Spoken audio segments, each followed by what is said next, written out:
जय श्री राम। भगवान श्री गणेश जी को प्रणाम करते हुए, माता सरस्वती को नमन करते हुए, सनातन ज्ञान की गंगा में आपका पुनः हार्दिक अभिनंदन है। चित्रकूट के घाट पर भाई संतन की भीड़, चित्रकूट के घाट पर भाई संतन की भीड़, तुलसी दास चंदन घिसे तिलक देत रघुवीर। What a beautiful seen it is. क्या विहंगम दृश्य रहा होगा जब तुलसीदास जी चंदन घिस रहे हैं और भगवान श्री राम उनको चंदन लगा रहे हैं। यूं ही नहीं कहा गया है कि भगवान भक्त के वश में होते हैं। अगर भगवान भक्त के वश में नहीं होते तो छोटा बालक ध्रुव की जिद पर भगवान को धरती पर उतरना नहीं पड़ता, उसके गोद में लेकर के बैठना नहीं पड़ता। अगर भगवान भक्त के वश में नहीं होते तो प्रहलाद की लाज रखने के लिए खंभे में से निकल करके नरसिंह का रूप लेकर के उनको आना नहीं पड़ता। और अगर भगवान भक्त के वश में नहीं होते तो तुलसीदास जी चंदन घिस रहे हैं और उनको लगाने के लिए भगवान श्री राम को उनके पास आना नहीं पड़ता। हम प्रार्थना करते हैं कि हमारी भक्ति भी भगवान को भाए और हम पर भी भगवान प्रसन्न हो। इसी कामना के साथ एक आज का जो है वो छोटा सा एक प्रभाव, संगत का प्रभाव। हम सब जिस पर्यावरण में रहते हैं, जिस वातावरण में रहते हैं, उस संगत का प्रभाव पड़ता ही है।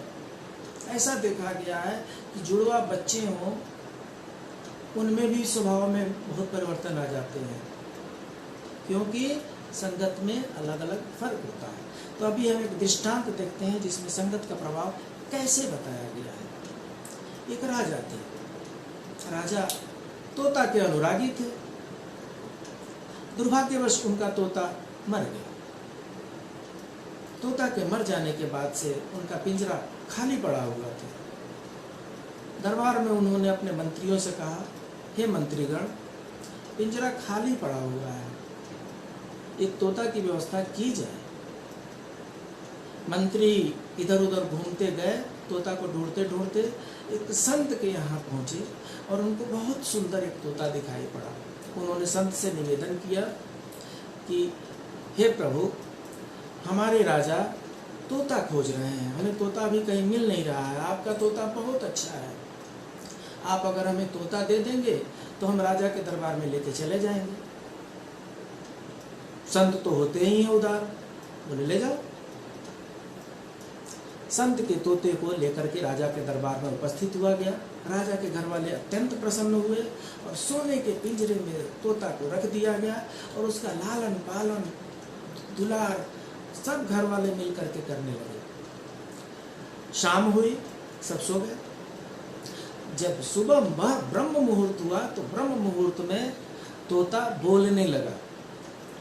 ब्रह्म मुहूर्त में तोता बोलता है, जय श्री राम, ओम तत्सत। हे राजा, हे महारानी, उठिए, ब्रह्म मुहूर्त हो गया है, उठने का समय हो गया है, ये सोने का समय नहीं है। और इसके साथ ही न जाने कौन कौन से रामायण और महाभारत की चौपाइयां वो तोता बोलते रहता था। राजा के घर वाले सब सुनते थे, अब बड़े प्रसन्न होते थे। रोज की उनकी दिनचर्या बन गई। जैसे तोता पहली बार बोलता था, सब पूरे घर वाले ब्रह्म मुहूर्त में उठ जाते थे और तोते की वाणी सुनने के लिए इंतजार करते रहते थे। तोता बोलता था, बड़ी प्रसन्नता हो जाती थी। दरबार में राजा बोला करते थे, ये तोता क्या मिल गया मुझे, तो जैसे संत ही मिल गया है। हमारे घर का वातावरण ही इस तोते ने चेंज कर दिया है। काल की अपनी गति होती है और हम सब काल की गति में बंधे हुए हैं। बचपन बुढ़ापा, बचपन जवानी बुढ़ापा और तत्पश्चात इस पृथ्वी को छोड़ के जाने का जो चक्र है वो सबके लिए चलता ही रहता है। और इस चक्र में से तोता भी अछूता नहीं है, एक दिन तोता मर जाता है। तोता के मर जाने के बाद से राजा के घर में जैसे मातम छा जाता है, पूरा राज परिवार शोकाकुल हो जाता है। शोक में झंडे को झुका दिया जाता है और राज्य में 2 हफ्ते का शोक बता दिया जाता है। धीरे धीरे पटरी पर लौटता है राजकाज और कुछ दिन के बाद से पुनः राजा अपने मंत्रियों से कहते हैं कि हे मंत्रीगण, राजा की कमी बड़ी खल रही है। राजा ने बोला तोता की कमी बड़ी खल रही है, इसलिए एक तोते का प्रबंध किया जाए। मंत्रीगण ढूंढते ढूंढते गए और हूबहू पहले वाले तोते की तरह ही दूसरा तोता एक उनको दिखाई पड़ गया। एक कसाई था, उसने उस तोते को पाल रखा था। जाकर के उन्होंने निवेदन किया कि महाराज को तोता चाहिए, अगर आपकी आज्ञा हो तो हम इसे ले जाएं।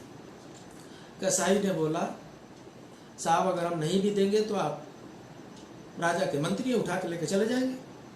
बोले नहीं नहीं, हमारा निवेदन है, आप हमें ये तोता दे दीजिए। कसाई ने उनको बताया तोता देने से पहले मैं आपको बता दूं, एक बहेलिया ने एक पेड़ पर से 2 तोते को उतारा था।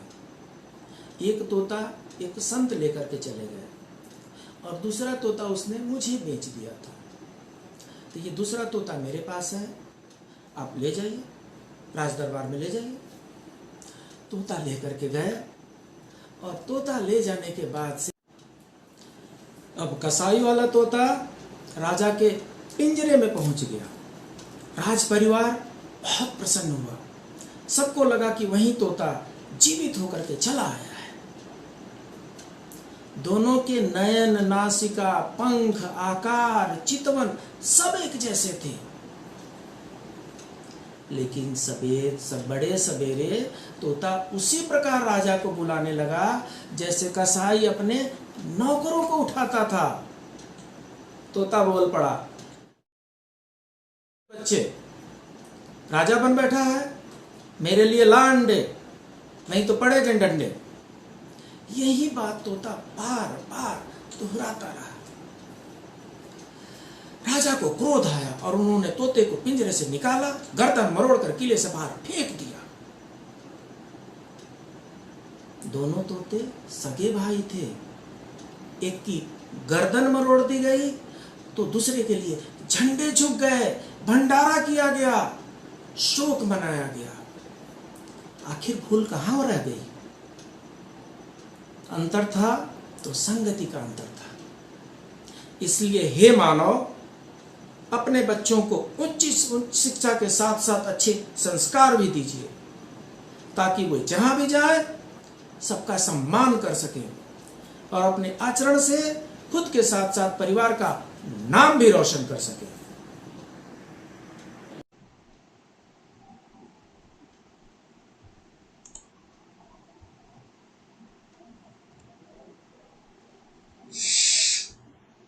विद्वज्जनों, जैसा कि कल चर्चा हुई थी, ब्रह्मांड के बारे में चर्चा हुई। इससे पहले तारों के बारे में, ग्रह के बारे में, उपग्रह के बारे में विस्तार से सौर मंडल की चर्चा की गई है।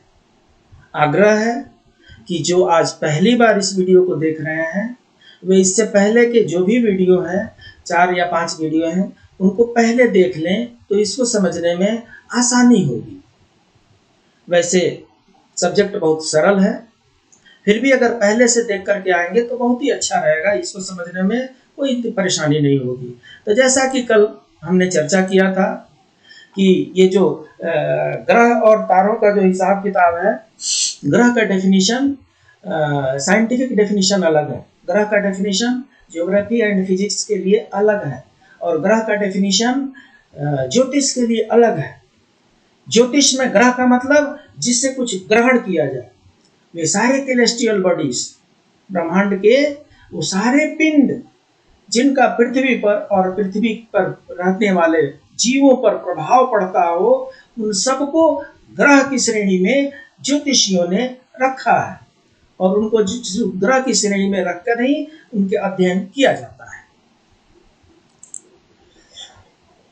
जैसा कि कल हमने बताया था, सौर मंडल में ये जो 8 ग्रह हैं, इस 8 ग्रहों में से कुछ को ज्योतिषियों ने एडॉप्ट किया है और कुछ को अलग से किया है। जैसे बुध को एडॉप्ट कर दिया गया, शुक्र को एडॉप्ट किया गया है, पृथ्वी को ग्रहों में शामिल नहीं किया गया है, क्योंकि पृथ्वी हम है, हमारे बारे में, हम पर बाकी लोगों का क्या प्रभाव पड़ता है वो हमें अध्ययन करना है। इसलिए पृथ्वी को नवग्रह मंडल में ज्योतिषीय पर्पस के लिए नहीं लिया गया है। मंगल लिया गया है, बृहस्पति गुरु के नाम से इनको लिया गया है, शनि लिया गया है, यूरेनस और नेपच्यून करीब करीब 500 करोड़ दूर है पृथ्वी से, और उनका पृथ्वी पर कोई प्रभाव नहीं पड़ता है, और इसलिए यूरेनस और नेपच्यून को ज्योतिषीय गणना के लिए नहीं लिया गया है, और इसलिए उनका स्थान ज्योतिषीय ग्रह के लिस्ट में नहीं है। तो इसमें से सिर्फ 5 लिए गए हैं, और सूर्य का प्रभाव सबसे ज्यादा पृथ्वी पर पड़ता है, इसलिए ज्योतिषीय गणना के हिसाब से सूर्य को ग्रह के रूप में स्थान दिया गया है। सूर्य के बाद चंद्रमा का सबसे ज्यादा प्रभाव पृथ्वी पर पड़ता है। चंद्रमा को उपग्रह होते हुए भी अब गणितीय गणना के लिए ज्योतिष में उनको भी ग्रह का स्थान दिया गया है। तो 5 सौर मंडल वाले, और सूर्य और चंद्रमा 7 हो गए। और जब गणितीय गणना की जाती थी तो प्रिडिक्शन करते समय कुछ वेरिएशन आता था। उस वेरिएशन को रूल आउट करने के लिए 2 इमेजिनरी प्लैनेट्स क्रिएट किए गए हैं। पृथ्वी का नॉर्थ पोल जो डार्क रहता है उसको राहु का नाम दिया गया, पृथ्वी का साउथ पोल जो डार्क रहता है केतु का नाम दिया गया। इस प्रकार 9 ग्रह ज्योतिषीय गणना के लिए बनाए गए हैं। आपको उत्सुकता होगी, जो हमारे ज्योतिषी थे उनको जो आकार समझ में आया ग्रहों का, उस ग्रहों के आकार को उन्होंने ऐसे बनाया है। आकार में परिवर्तन होता रहता है, ये इमेजिनरी फिगर है, ऐसे ग्रह शायद ही दिखते हों।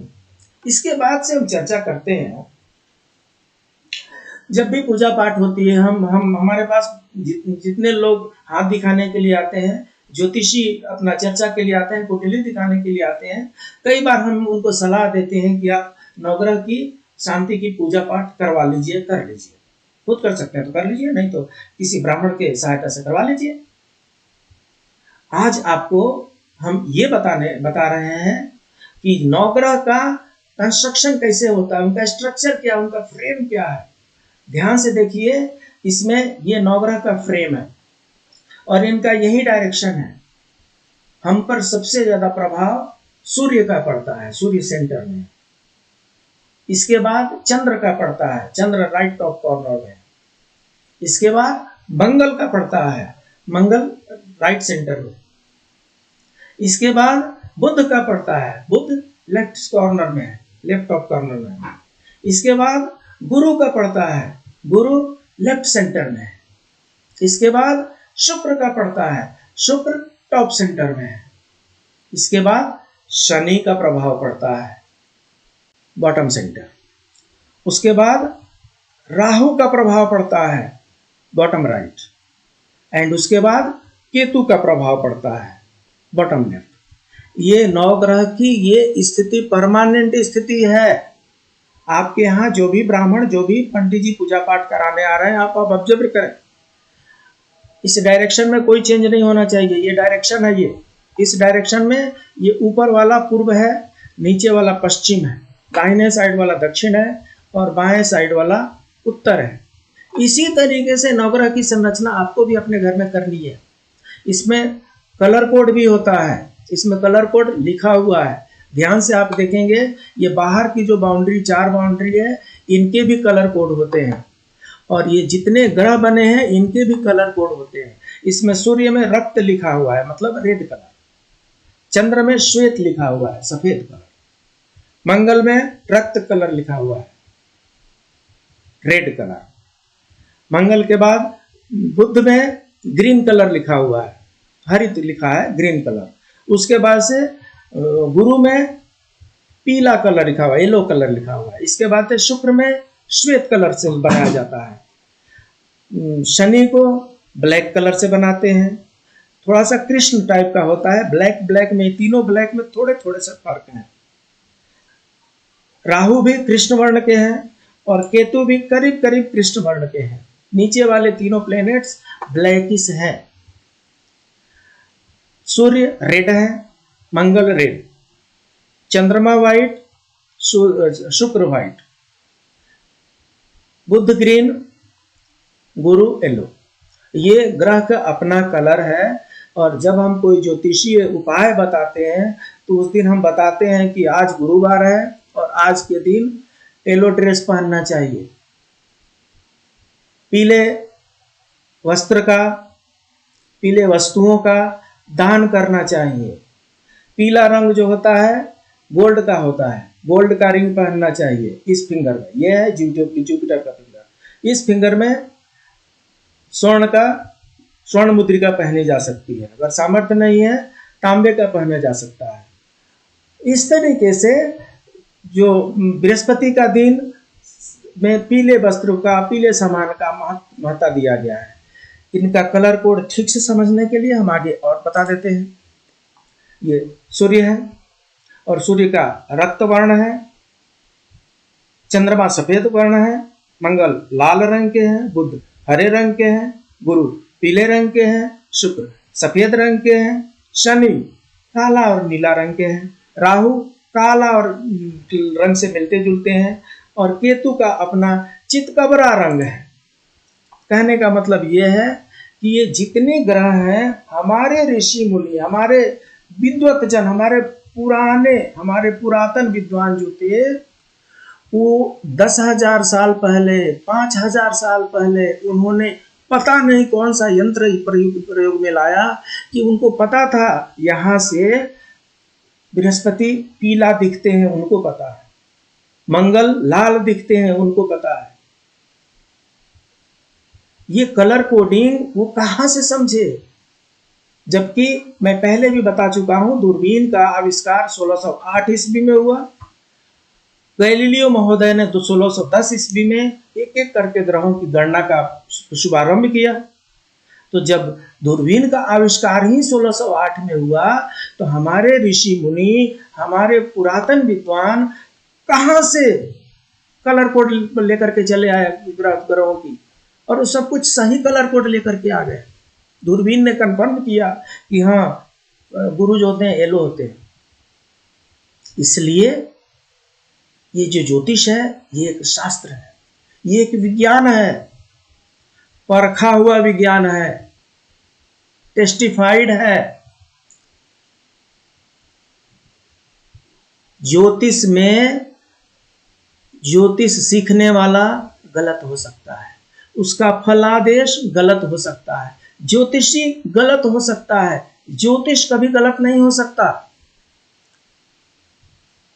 जब कोई बीमार पड़ता है तो वो किसी चिकित्सक के पास जाता है, डॉक्टर के पास जाता है। कई बार उस डॉक्टर से बीमारी ठीक हो जाती है और कई बार उससे नहीं ठीक होती है तो किसी दूसरे डॉक्टर के पास जाता है, उससे नहीं ठीक होती है तो किसी तीसरे डॉक्टर के पास जाता है, उससे ठीक नहीं होती है तो किसी चौथे डॉक्टर के पास जाता है, और सबसे नहीं ठीक होती है तो भगवान उठा लेते हैं। क्या करता है मनुष्य? डॉक्टर को गलत बताता है या मेडिकल साइंस को ही गलत बता देता है। ज्यादा से ज्यादा आप ये कह सकते हैं कि अमुक डॉक्टर जो है वो कंपेटेंट नहीं है, प्रोफेशनल नहीं है, डॉक्टर की दवाई काम नहीं करती है, दूसरे डॉक्टर को दिखाना चाहिए, तीसरे डॉक्टर को दिखाना। आप ये कभी नहीं कहेंगे कि मेडिकल साइंस रॉन्ग है। चिकित्सक रॉन्ग हो सकता है, चिकित्सा शास्त्र रॉन्ग नहीं हो सकता। ठीक उसी तरह से ज्योतिषी गलत हो सकता है, ज्योतिष शास्त्र कभी गलत नहीं हो सकता है। आज का पाठ सिर्फ इतना ही। कल फिर नए पाठ के साथ, नए उमंग के साथ, नए जोश के साथ मिलते हैं। तब तक के लिए जय श्री राम।